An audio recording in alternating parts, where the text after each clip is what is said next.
안녕하세요. 오늘도 아침 묵상으로 함께하는 우리 멀티 꿈의 가족 모든 성도분들이 주님이 계획하신 축복의 미래를 만나는 복된 한 해가 되기를 간절히 소망합니다.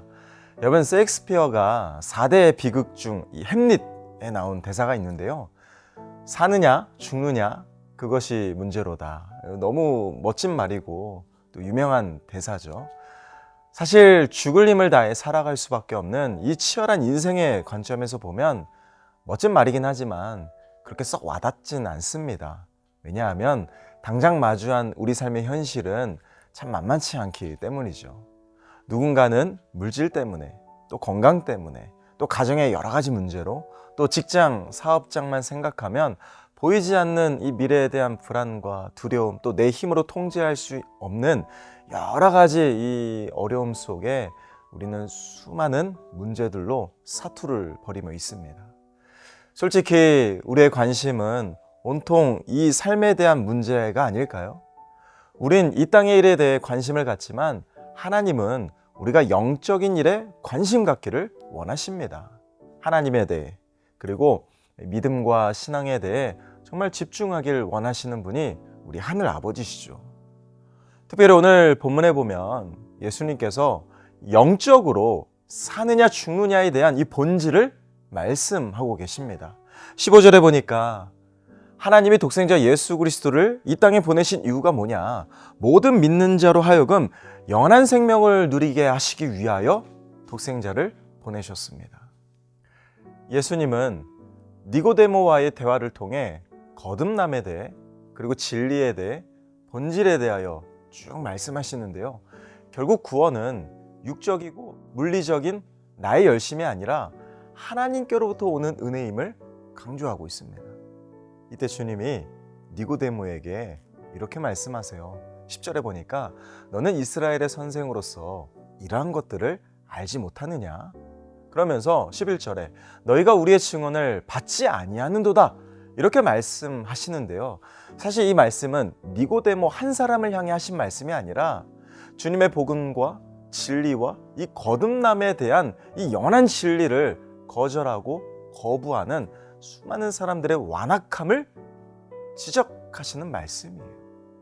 그러면서 12절에 이렇게 이어 말씀하시죠. 내가 땅의 일을 말하여도 너희가 믿지 아니하거든 하물며 하늘의 일을 말하면 어떻게 믿겠느냐. 땅의 일에 대해서도 믿지 않는데 하늘의 일을 말한들 어찌 믿겠냐는 이 주님의 답답한 심정이 여러분 느껴지지 않으십니까? 저는 이런 생각이 들었습니다. 아무리 진리를 얘기해도 믿을 마음이 없는 사람에게는 들리지 않는 법이에요. 왜냐하면 믿을 마음이 없기 때문입니다. 그래서 예수님은 복음서에 보면 좋은 땅 비유의 말씀을 힘주어 강조하신 게 아닐까. 왜냐하면 시의 문제가 아닙니다. 땅의 문제예요. 어떤 땅이냐에 따라 결과가 다르고 열매가 다릅니다. 좋은 땅은 좋은 믿음을 뜻합니다.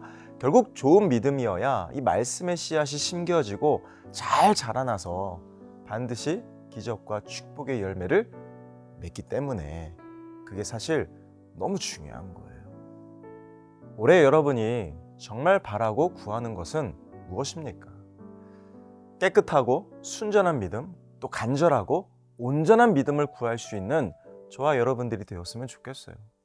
이전 것은 다 지나갔으니 저는 올 한 해 이 새해부터 30배, 60배, 100배의 결실을 맺는 좋은 땅, 좋은 믿음을 가장 먼저 구할 수 있는 저와 여러분들이 되시기를 간절히 소망합니다. 그래서 지난 주일 말씀처럼 이 순서를 바꾼 믿음, 또 순서를 바꾼 순종으로 저는 올 한 해 우리가 다른 것을 구하는 게 아니라 정말 진짜 예배자, 하나님이 찾으시는 그 참된 예배자가 되기를 다짐하셨으면 좋겠어요.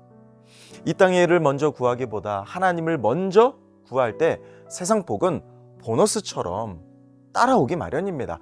여러분, 우리 영적 지혜를 가지고 지금 당장은 흔들리고 의심될 수 있지만 이 세상 보너스에 목숨 걸기보다 하나님께 먼저 목숨을 걸어 나머지는 하나님이 다 알아서 책임져 주시고 가장 선하게 응답해 주시는 그 기적의 한 해가 되기를 간절히 축복합니다. 그래서 뭘 말해도 안 믿을 사람은 안 믿어요. 그래서 에베소서 2장 8절에 보니까 믿음이 선물이란 말씀이 너무 이해가 되는 거예요. 아무리 생각해도 믿음은 진짜 축복입니다. 왜냐하면 믿고 싶어도 믿어지지 않는 것만큼 이렇게 힘든 건 없거든요.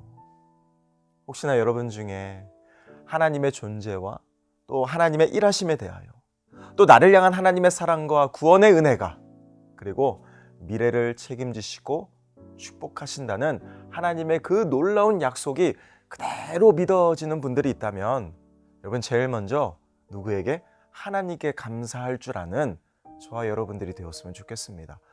왠지 아세요? 믿어지는 것이 그게 은혜입니다. 믿어지는 은혜에 진정 감사할 수 있는 저와 여러분들이 되시기를 축복합니다.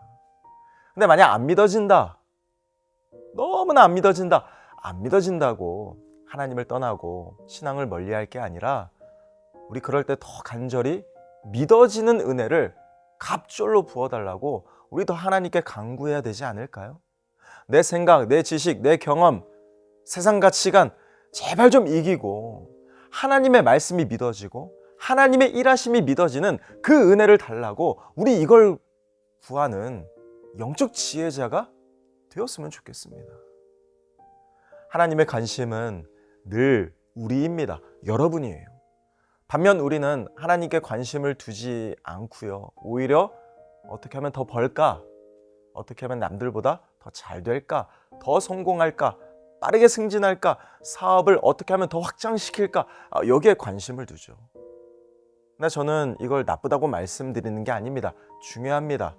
필요합니다. 그러나 우선순위는 명확히 해야죠. 우선순위. 하나님은 언제나 우리를 늘 우선순위로 여기시는데 우리는 하나님을 너무나 쉽게 후순위로 두며 살아갑니다. 특별히 오늘 본문을 쭉 보시면 우리를 향한 하나님의 관심사가 어디에 있는지를 너무나 잘 보여주는 말씀이 있습니다. 16절, 17절 우리 같이 한번 읽어볼까요? 하나님이 세상을 이처럼 사랑하사 독생자를 주셨으니 이는 그를 믿는 자마다 멸망하지 않고 영생을 얻게 하려 하심이라. 하나님이 그 아들을 세상에 보내신 것은 세상을 심판하려 하심이 아니요 그로 말미암아 세상이 구원을 받게 하려 하심이라. 아멘. 여러분, 이런 하나님을 믿지 않는 것만큼 가장 큰 손해는 없습니다. 우리 하나님을 믿지 않으면 정말 손해입니다. 하나님의 사랑을, 하나님의 그 크신 약속을, 하나님이 예비하신 위대한 미래, 하나님의 일하심을 믿지 않으면 여러분 이거 진짜 손해예요. 하나님은 우리가 돈도 많이 벌고 또 성공하고 승진하고 사업도 잘 되고 건강하고 형통하기를 누구보다 바라고 원하십니다. 늘 우리와 함께 하사 도와주시고요, 지켜주시고 가장 복된 길로 인도하시는 분이 우리 하늘 아버지세요. 여러분 믿으시죠? 왜냐하면 독생자 예수를 내어주실 만큼 여러분을, 우리를 너무나 사랑하시니까.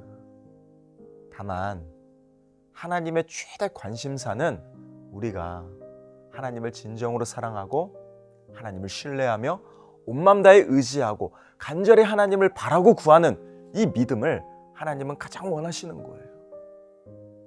사랑하는 꿈의 가족 여러분, 우리 하나님 손을 꽉 붙잡으시죠. 하나님과 늘 동행하고 하나님과 함께 새로운 미래를 열어가기를 원하시는 그 하나님의 뜻을 온전히 순종하며 삶으로 살아내었으면 좋겠습니다. 하나님께 감사하고 또 하나님을 찬양하고 또 하나님을 전하고 높이는 온전한 믿음의 헌신자로 살기를 하나님은 누구보다 기대하시는데요. 그러려면 가장 먼저 믿음이 필요합니다.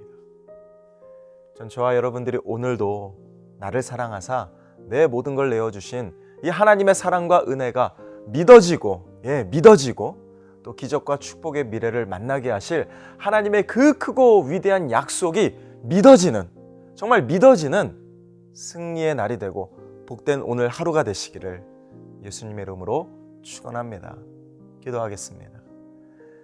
사랑의 아버지 하나님, 오늘도 우리를 붙드시고 지키시고 책임지시고 함께 하시는 하늘 아버지를 온전히 믿는 복된 하루가 되게 하여 주시옵소서.